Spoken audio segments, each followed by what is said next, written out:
You've done it, you've done it, you've done it. It's no longer something I have to think about. When that meet situation comes along, you're not thinking, you're relaxed, you're calm, and you're ready to execute. You're saving all of the explosive power in your body for the very last instant, the last arm strike. Boom. Everything else prior to that needs to be extremely loose and relaxed.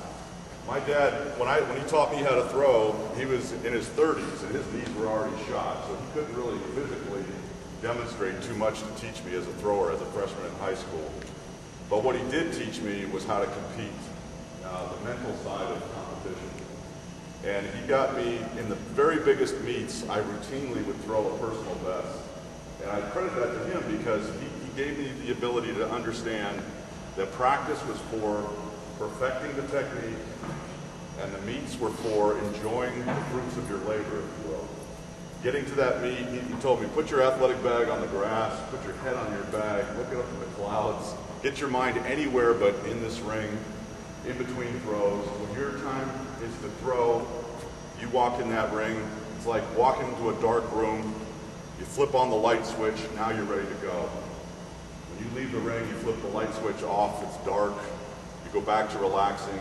You don't watch your other competitors. You don't get all tensed up. You stay calm and remember what you've trained yourself to do. With that approach, I was able to stay very, very loose in competition. And I think that in the glide is extremely important.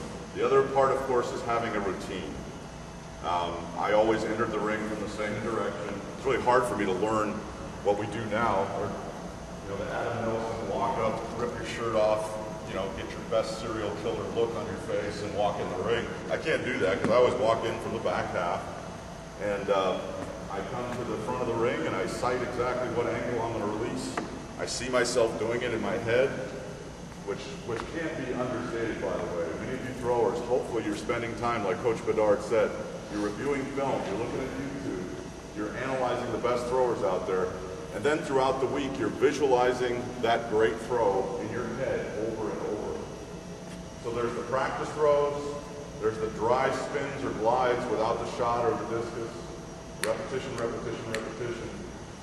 And then there's the visualization of actually doing it to the best of your ability. Those carry over in a meet situation if you're relaxed and you've got your mind freed up from all of the concerns of how big that competitor is, how far that warm-up throw was, all of that stuff. So have a routine, walk in from the back, the front, whichever. Do it the same way every time. You don't want to walk into a meet situation and introduce some new concept you've never done before. Okay, for you, that's a good thing to remember. I've seen many a kid walk in there without any confidence. I'm going to do it this way this time, this way the next time. There's just no rhyme or reason to what they do, and the results end up showing that. Okay, just a couple foundational comments there. Any questions on any of that? All right. General thoughts, let's see on grip. Ian, why don't you grab a shot and let's show them basic grip. We want to get as many of our fingers on this shot put as we can. I like to teach keeping them very close apart. I don't like this, trying to grip the shot with about 2 fingers and hoping that we'll end up with something that actually pushes on the ball. I like to keep them very close with a thumb support so that we're going to be flicking this thing inside out. And we want as much finger push on there as possible. So when you're losing a finger or two, especially when you're moving very quickly, why don't you show them your grip, you're going to lose control of the ball if you don't have all fingers pushed well behind. Why don't you turn around and show them from the backside. Okay? So let's put it in the neck. Let's show them how we go in the neck. You see the little adjustment there? We're under extreme pressure there. It's very uncomfortable. Is that uncomfortable? Or are you used to it by now? Yeah. It should actually alter the way you talk. So if I put this in here, I'm now talking a little funny. So we want pressure here. A lot of my gal throwers and a few of my guys throwers like to put it up here like a bunch of plates that will gently lay here, and hopefully it stays there. You got to cram it in there under pressure and get ready to go. Elbow position, obviously, if you're gonna drop your elbow here, the propensity is to do more of a baseball type of throw. We like to teach keeping the elbow either at 45 degrees or a little higher in this position here. To show them how you're comfortable. Now, Ian's a rotational. Yeah. The grip I have is different than the glide. Glide, I would imagine more with the shin. Yep. Here. You can usually have a lower elbow position too, but for this rotational shot, a little higher up, elbow position about up here. So pretty basic. I think most of you guys who are experienced throwers are pretty comfortable with the grip and the arm position. Any questions? All right, let's get to a standing position. You warmed up a little bit. Am I throwing this? Are you going to throw this to 16? I have no idea. They're all 14. This is 14? Yeah, I want you to. Before we actually throw, we'll just positions. All right, standing throw. Is this a good angle for you guys, or should we go this direction? Let's go this direction, okay, so we can demonstrate.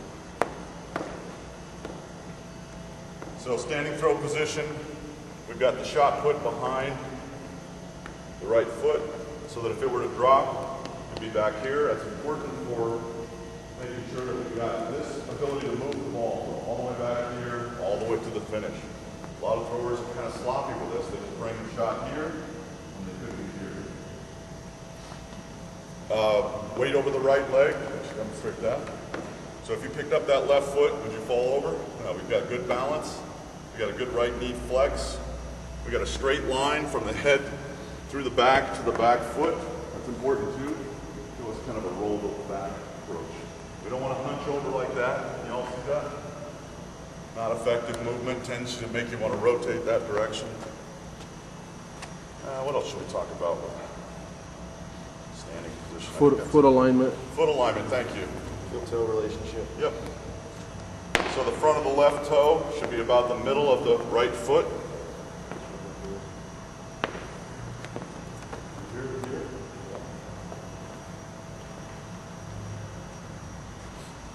Got good torque. Got good torque with the body back, get the position with the shot back. All right, from here, the first movements are going to be the left arm clearing out to a high point with the right heel coming out and the knee coming forward. This creates tension across the chest to eventually bring full rotation around, blocking with the left arm, hip stays back, arm strike, finish tall, and that's it. Let's go back to that position. Do it in full motion. So what are some of the problems we face in this position? What are some of the bad habits some of your throwers have? I've seen, again, not being torqued back here. I see a lot of this, which leads to a lot of this. And then they try to struggle and finish tall, but the weight is all forward. So again, the left arm has to clear to a high point, while the right heel, you've heard that concept of the left arm, the right heel moving at the same time. Clear out, hip stays back. We have the C position. Let's demonstrate the C position in the back. Weight's well back. And then when the hip comes through and we push, we hit the high point with a good left arm block. Why is a good left arm block and left leg block important to the throw? Some of you experienced coaches, give me that. Anyway. The left block is what's going to create that forward momentum. I've heard it explained as a passenger in the front seat of a car without a seatbelt on, you hit that brick wall, what happens to that passenger? Ooh, it's kind of a brutal explanation. They go right through the windshield. Not good. But that's the kind of velocity we want to generate. All of this linear momentum needs to stop in order to bring everything forward. So if we're sloppy with that, we just rotate through and we lose that snap or finish. Let's get back to the finish position and show left head